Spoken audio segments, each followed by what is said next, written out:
Well, hey, good morning. It's Larry Spear. It's about a little after 8 o'clock on January the 16th. January is moving on pretty good. And so I wanted to kind of get back to you today. We talked yesterday about the game of life and all the reasons we can't seem to get started saving up money for our retirement. And so I thought I would extend that conversation with you today, and just talk to you about some the realities of those decisions. And anyway, let's get started. I'm still trying to figure this whole when the switch and when not the switch thing out, so we'll go from here. Um, so what you don't know can hurt you. And you know the deal. You know, nobody wants to wake up and go, "Oh gosh, I didn't save anything for retirement." No, nobody. I don't believe anybody intends to get there.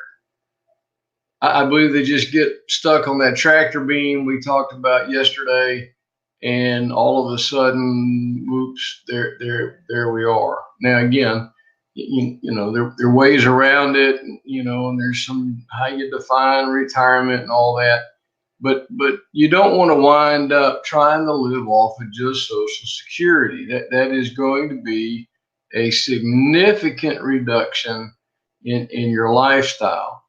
And if you're married and both of you are using your Social Security income to live off of, here's the danger, Will Robinson, is that when one of you dies, the income goes away. Now you get to choose the bigger of the two, but you significantly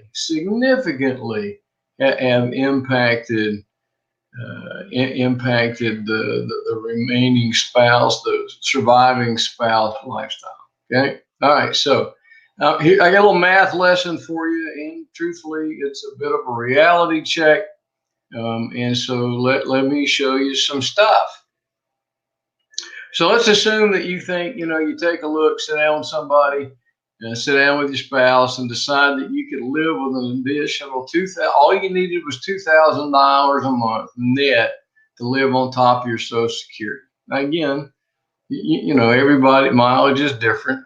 That's not going to be living on South Beach and all that. But we can probably survive on that. So let's assume all we're looking for is $2,000 a month net income, and starting at age 70, because that's kind of become the traditional retirement age these days.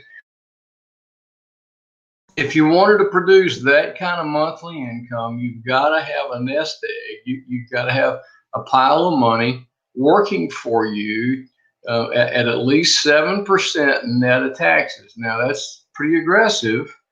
I'm not saying you can't get it done, but that's pretty aggressive. But we'll go with those numbers. And so you got to have a nest egg of $372,600. To get this, you've got to have something the size of $372,600 working for you at 7% net of taxes, so that you can produce an income of $2,000 per month. Okay, how do we get there? Well, so to accumulate $372,600 nest egg, you have to save for it. Maybe you can win the lottery, but the odds are not good. Maybe you will inherit it, but I don't know. But if you're going to make sure you got there, you're going to be the one that's going to have to save it. And so, again, the same idea is that if we're going to start saving money, we're in something that would give us 7% net of taxes and fees. Again, that's pretty aggressive, but 7% net of taxes and fees for the life of it, not just one good year, to produce that $372,600. Here's what you've got to save based on how old you are.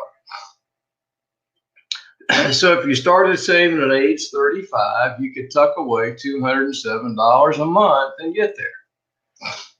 If you start, well, you see the numbers. If you start at 45, just 10 years later, you've got to double that in that savings amount to $460 per month.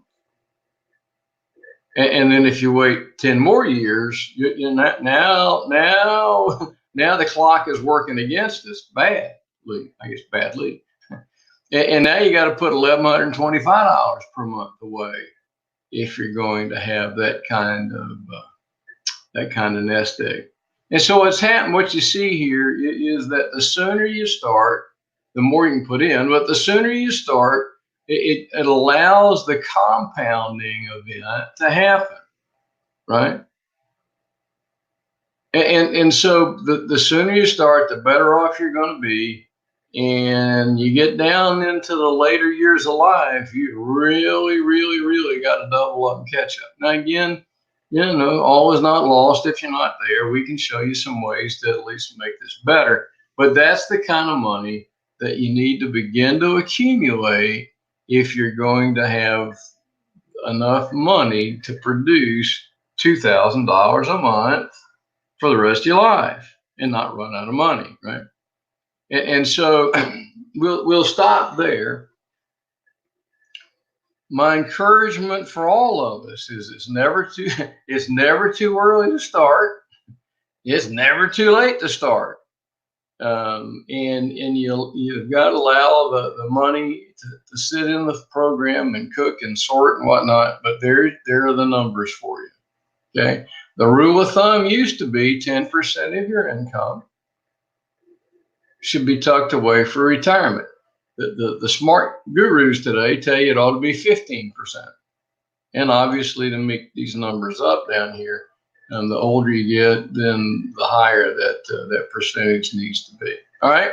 We'll talk about all this again later, but there's a little reality check for you here on this Thursday morning. I hope you have a great day, and we'll see you sometime tomorrow. All right. Thanks, and bye-bye.